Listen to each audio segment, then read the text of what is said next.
लक्षात ठेवा, matrix definition आपण आता अगोदरही तशीच पाहिलेली आहे. फक्त लक्षात म्हणजे विचारत नाही कोणी, पण माहीत असली पाहिजे. म्हणजे प्रॅक्टिकलच्या हिशोबाने तुम्हाला प्रॅक्टिकलमध्ये विचारायचं व्हॉट इज अ मॅट्रिक्स.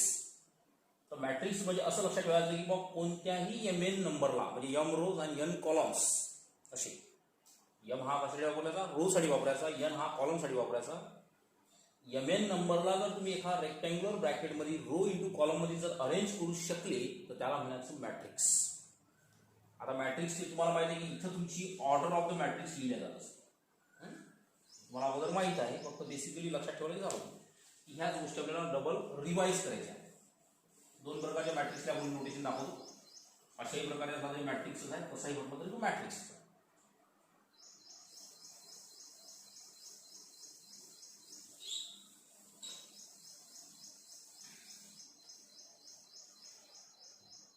आता याच्यामध्ये मॅट्रिक्स झाल्यानंतर आपण ऑर्डर त्याची राईट केली. आता ऑर्डर लिहिल्यानंतर आपल्याला सगळ्यात पहिले टाइप्स ऑफ मॅट्रिक्स थोडीशी फक्त ओरल रिवाइज करतो. शिकेला आपण पण माहीत असो. त्याच 11चे पूर्ण डेफिनेशन 11चंच लागतात तुम्हाला. सगळ्यात पहिले लागते row matrix. Row matrix definition आपण काय सांगितलं की ज्याच्यामध्ये only one row and any number of column.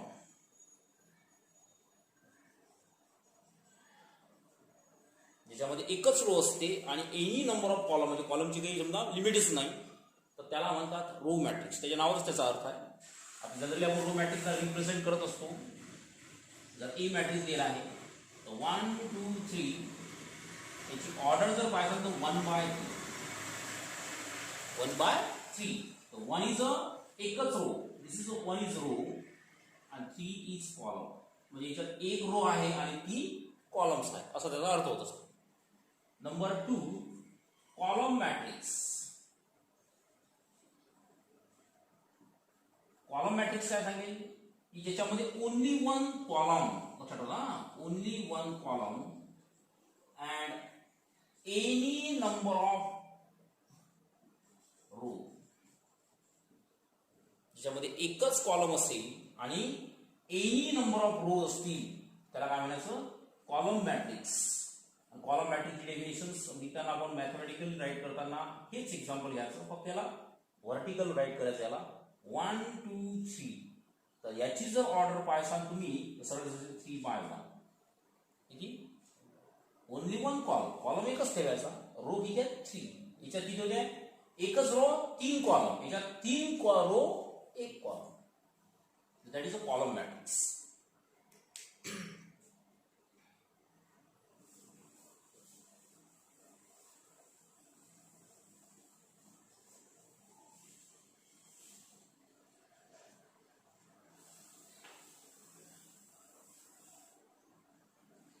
Next definitions तुमची कॉलम मॅट्रिक्स झाल्यानंतर आपल्याला जी मेन मध्ये लागते, म्हणजे 12वीची हिशोबाने सांगतो तुम्हाला.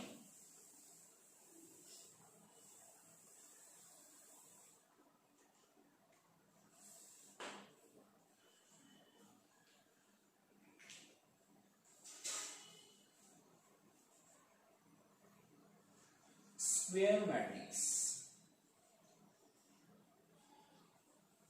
जी काही तुम्ही मॅट्रिक्स शिकता त्यातले मॅक्सिमम क्वेश्चन्स हे स्क्वेअरवर डिपेंड असतात.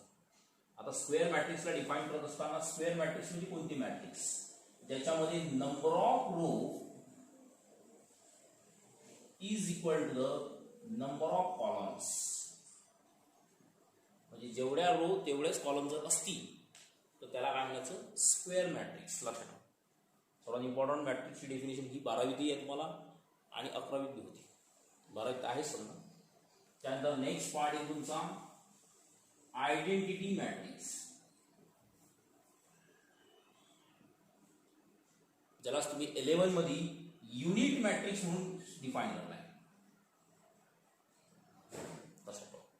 आता तुम्हाला 12वी मध्ये आयडेंटिटी म्हणून, मी फक्त अशा डेफिनेशन तुम्हाला रिवाइज करून दाखवतो ज्या 12वीला आहेत.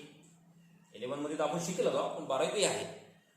तर आयडेंटिटी मॅट्रिक्स मी तुम्हाला अगोदर सांगितलं की आयडेंटिटी मॅट्रिक्स मध्ये ज्या मॅट्रिक्सचे डायगोनल हे 1 आहे, ज्या मॅट्रिक्सचे डायगोनल काय 1 आहे, त्या matrix is called as identity matrix. त्याला 11 मध्ये आपण त्याला युनिट मॅट्रिक्स म्हणतो.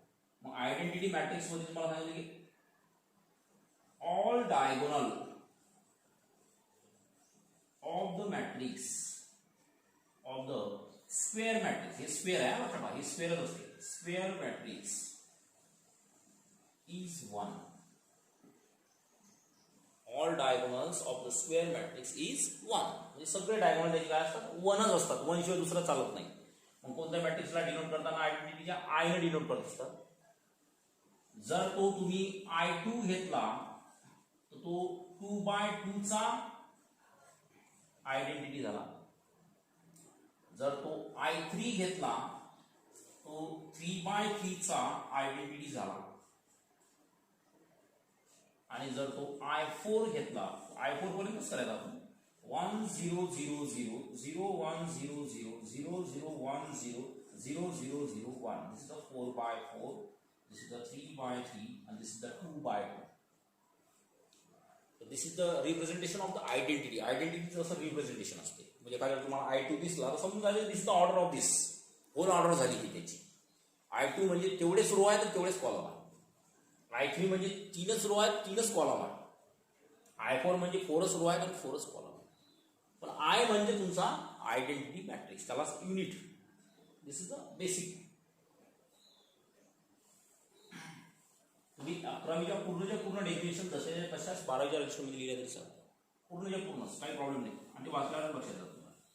आपल्याला फक्त एक जस्ट बेसिकली इंट्रोडक्शन पाहिजे की काय शिकणं आहे. बाकी सगळं तसं मी सांगून तुम्हाला 11वीचा तुम्ही मॅट्रिक्स शिकले की अर्ध्यापेक्षा जास्त मॅट्रिक्स तुम्ही 12वीला शिकले असं समजा.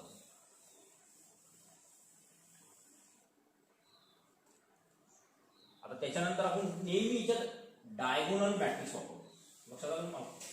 डायगोनल हा जो वर्ड आहे तो डायगोनल महत्वाचा काय आहे. डायगोनल मॅट्रिक्स म्हणजे काय. डायगोनल मॅट्रिक्स, डायगोनल मॅट्रिक्स म्हणजे अशी मॅट्रिक्स की ज्याच्यामध्ये नॉन डायगोनल एलिमेंट सोडून बाकी सर्व एलिमेंट 0 असतात. नॉन डायगोनल एलिमेंट सोडून म्हणजे समजा डायगोनल एलिमेंट सोडून म्हटलं जातं, डायगोनल एलिमेंट सोडून नॉन डायगोनल एलिमेंट सगळे काय असतात 0 असतात. साधी एखादी मॅट्रिक्स पहा. कोणते समजा A घ्या, समजा दिस इज 1 -1 0, 0 पेक्षा हा 3 आणि याच्यात एक 0 असला तरी काही प्रॉब्लेम नाही, तो पकडला जाईल. बाकी सर्वचे सर्व 0. That matrix is a diagonal matrix. नावात त्याचा अर्थ आहे डायगोनल. फक्त म्हणजे फोकस फक्त कशावर करा तुम्ही, डायगोनल वर करा. आणि बाकी सगळे जे नॉन डायगोनल एलिमेंट्स असतात.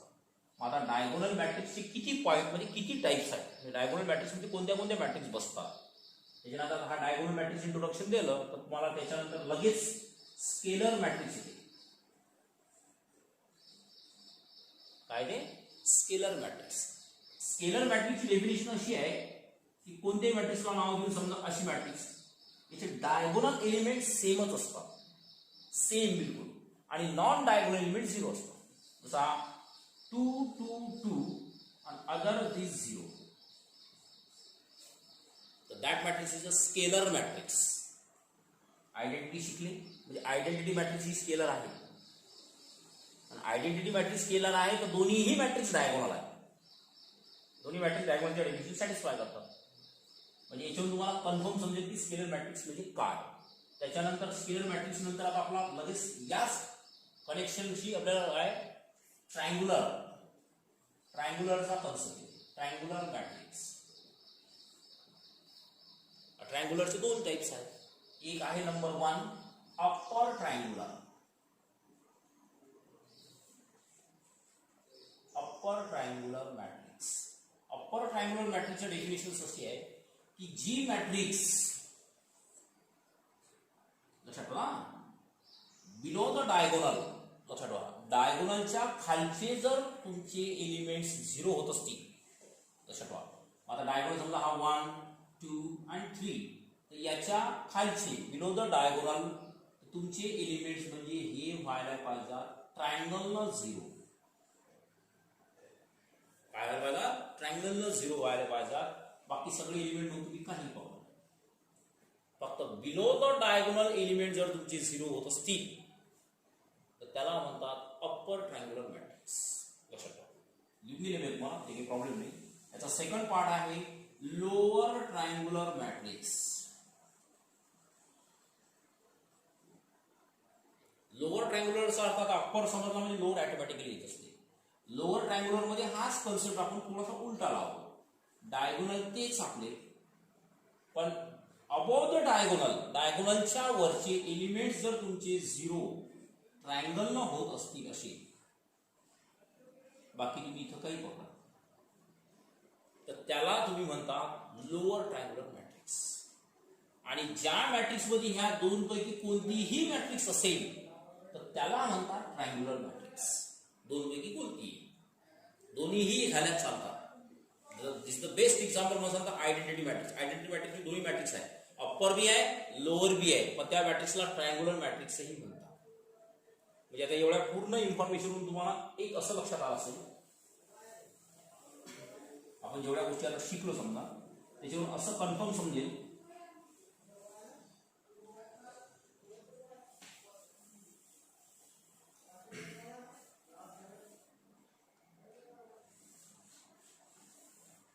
सगळ्यात पहिले डायगोनल.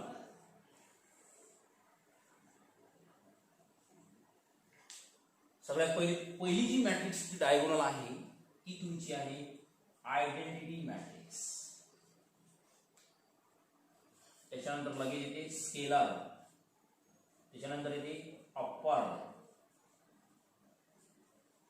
त्याच्यानंतर येते लोअर,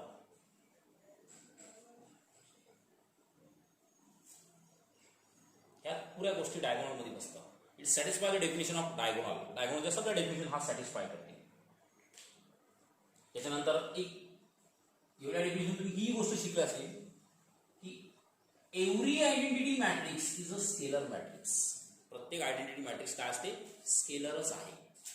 पण प्रत्येक स्केलर आयडेंटिटी नसेल, कारण आयडेंटिटीसाठी अट आहे त्याची डायगोनल 1च पाहिजे, आणि स्केलरसाठी अट अशी आहे की त्याची डायगोनल 1च नाही 1 पेक्षा दुसरी असते पण ते सेम पाहिजे, त्याला म्हणतात तुम्ही स्केलर. मग त्यामुळे हा एक कन्सेप्ट लागू शकते तुमचा. दुसरी गोष्ट सांगू शकता मी, every identity matrix is a triangular matrix. प्रत्येक मॅट्रिक्स काय आहे, आयडेंटिटी ट्रायंगुलर आहे. म्हणजे अप्परही येते आणि लोअरही येते. दिस इज द मेन कन्सेप्ट. एवढ्या गोष्टीवरून तुम्ही एवढी माहिती समजा इन्फॉर्मेशन कलेक्ट करू शकता, जी तुम्हाला मी लिहून दिलेली आहे. 11th रेशोमध्ये तुम्हाला सगळं असेल, नोट वगैरे सगळं वाचायचं. मी सांगणार तुम्हाला ते पूर्ण डेफिनेशन 12th लिहिले आहे, काहीही प्रॉब्लेम नाही. ती स्टार्टिंगच तशी केली, एक बेसिक इंट्रोडक्शन आहे.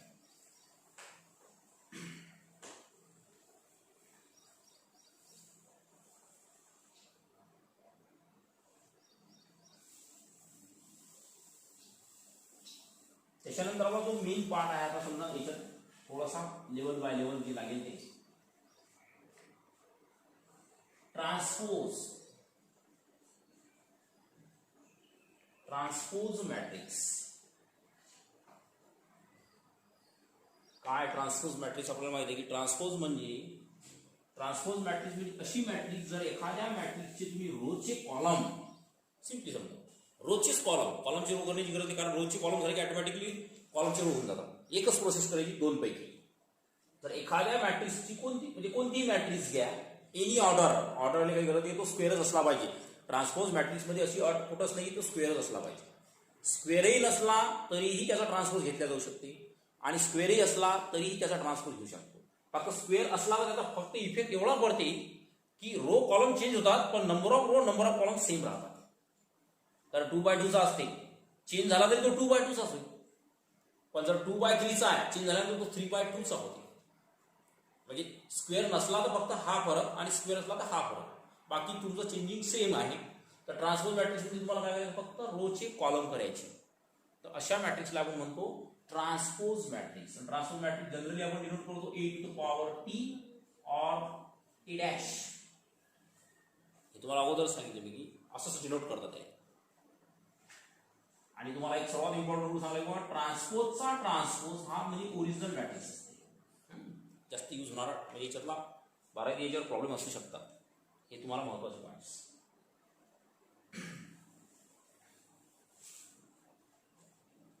त्यानंतर आपण अजून एक पार्ट शिकलो याच्यामध्ये, symmetric matrix.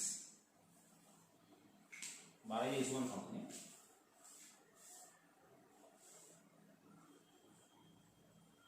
Symmetric matrix. Symmetric matrix मध्ये अशी मॅट्रिक्स ही ट्रान्सपोजची कनेक्टेड आहे. ट्रान्सपोजची कनेक्टेड. सिमेट्रिक मॅट्रिक्स म्हणजे आपण अशा मॅट्रिक्सला म्हणू शकतो की जर तुमची ए मॅट्रिक्स हाच तिचा ट्रान्सपोज असला, दिलेली मॅट्रिक्सच त्याचा जर ट्रान्सपोज असला तर त्या मॅट्रिक्सला म्हणतात सिमेट्रिक मॅट्रिक्स. आणि आपण आपली डेफिनेशन राईट करून दाखवलेलं आहे की A I J is equal to A J I for all I comma G. I आणि जीच्या व्हॅल्यू तुम्ही काही घ्या. जर A I G this is equal to A G I असं जर कंडिशन सॅटिस्फाय होत असेल तर त्याला सिमेट्रिक मॅट्रिक्स म्हणतात. आणि त्याचं बेस्ट एक्झाम्पल सांगतो बघा, आयडेंटिटी मॅट्रिक्स. आयडेंटिटी मॅट्रिक्स तुम्ही कसंही ट्रान्सपोज घ्या, ती मॅट्रिक्स जशीची तशीच आहे. This is the best example of the symmetric matrix. Best example आहे. त्याच्यानंतर इथं लगेच त्याला दुसरा पार्ट लागते, स्क्यू सिमेट्रिक.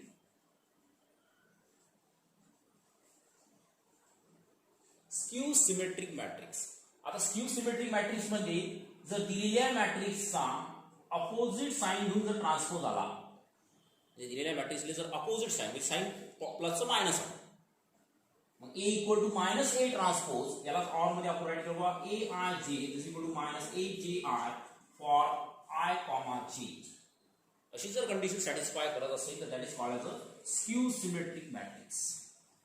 स्क्यू सिमेट्रिक मॅट्रिक्सची फक्त एकच खासियत आहे की जे 3 एलिमेंट म्हणजे डायगोनलच्या वरचे 3 एलिमेंट जे असतील त्याच्या अपोजिट साइन, तेच एलिमेंट अपोजिट साइन घेऊन खाली असते.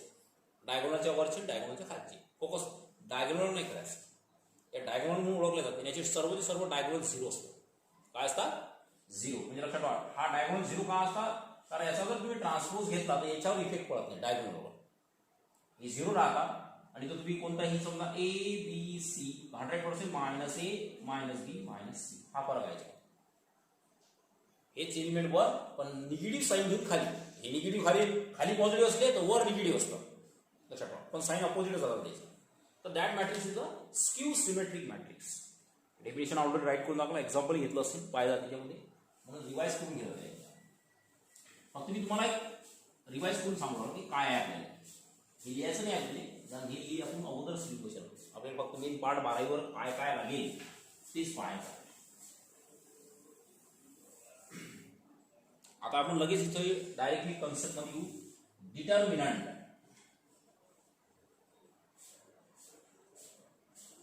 डिटर्मिनंट मध्ये आपण काय शिकू?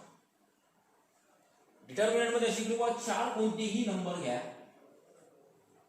4 एनी रिअल नंबर्स.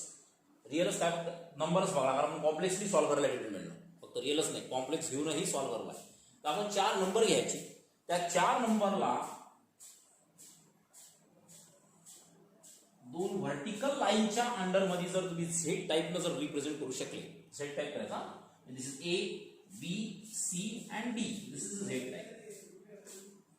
असं जर रिप्रेझेंट करू शकले तर that is called as a determinant. त्याला काय म्हणतो आपण? डिटर्मिनंट. आता डिटर्मिनंट मध्ये 2 कन्सेप्ट येतात तुमची, म्हणजे डिटर्मिनंटशी कनेक्टेड जी मॅट्रिक्सवर डिपेंड आहे. डिटर्मिनंट मध्ये काय काय असतं? प्रॉपर्टीज ऑफ डिटर्मिनंट वाचून घ्या. प्रॉपर्टी ऑफ डिटर्मिनंट मध्ये रिवाइज करून दाखवेल तुम्हाला काय असतं. तर तशा प्रॉपर्टीज ऑफ डिटर्मिनंट मध्ये 2 गोष्टी महत्त्वाच्या असतात की याच्यामध्ये जर तुम्ही रोजची कॉलम केलेली समजा, तुमच्या value of the determinant change होत नाही. लक्षात ठेवा, value of the determinant is not change. पण एखादी रो चेंज केली, एक पर्टिक्युलर रो, एक तर एक पर्टिक्युलर कॉलम, तर 100% याचा आन्सर निगेटिव्ह साइन म्हणजे अपोजिट साइन नाही असतं. लक्षात ठेवा. त्याच्यानंतर जर या डिटर्मिनंट मध्ये जर 2 रो आयडेंटिकल असले किंवा 2 कॉलम आयडेंटिकल म्हणजे दिसायला सारखे, तर त्या डिटर्मिनंटची व्हॅल्यू 0 असते. Fix value. प्रॉपर्टी तसंच आहे. त्यानंतर आपण एका डिटर्मिनंटचे स्प्लिट करू शकतो. एखाद्या पर्टिक्युलर रोला स्प्लिट करता येते, म्हणजे एका डिटर्मिनंट पासून 2 अलग अलग डिटर्मिनंट त्याला कन्वर्ट केल्या जाऊ शकते. प्रॉपर्टी लिहून दिलेली आहे मी तुम्हाला, पाहून घ्या. ह्या सर्व प्रॉपर्ट्या सगळं रिवाइज करून घ्यायचे. हे बेसिकली आहे.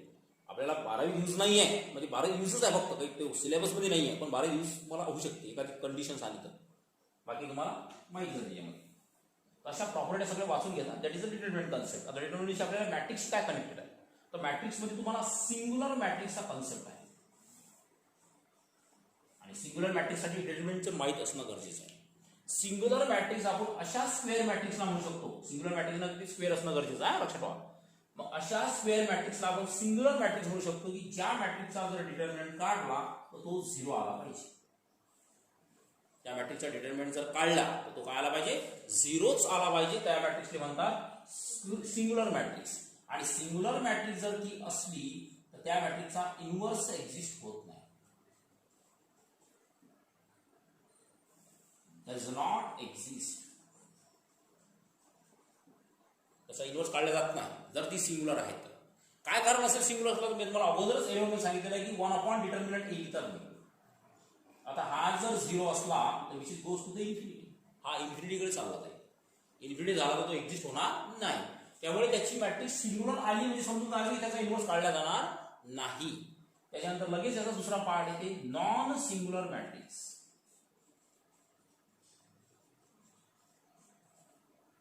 नॉन सिंग्युलर मॅट्रिक्स याच्या अपोजिट. जर दिलेल्या मॅट्रिक्सचा डिटर्मिनंट जर तुमचा नॉन 0 आला, दिलेल्या मॅट्रिक्सचा डिटर्मिनंट काय नॉन 0 आला, त्या मॅट्रिक्सला म्हणतात नॉन सिंग्युलर मॅट्रिक्स. आणि नॉन सिंग्युलर मॅट्रिक्स जर असेल त्याचा इन्व्हर्स 100% निघेल. इन्व्हर्स काय होईल, त्याचा एक्झिस्ट होईल. म्हणजे दिलेली मॅट्रिक्स इन्व्हर्टिबल आहे, म्हणजे तिचा इन्व्हर्स काढल्या जाऊ शकते. याचं काय कारण असेल, याचा आन्सर 0 येणारच नाही. आणि 1 अपॉन नॉन 0 नंबर आन्सर काहीतरी नॉन 0च लक्षात ठेवा. 0 नाही येणार म्हणजे इन्फिनिटी होणार नाही. हे सर्वात इम्पॉर्टंट याच्यातला मेन पार्ट.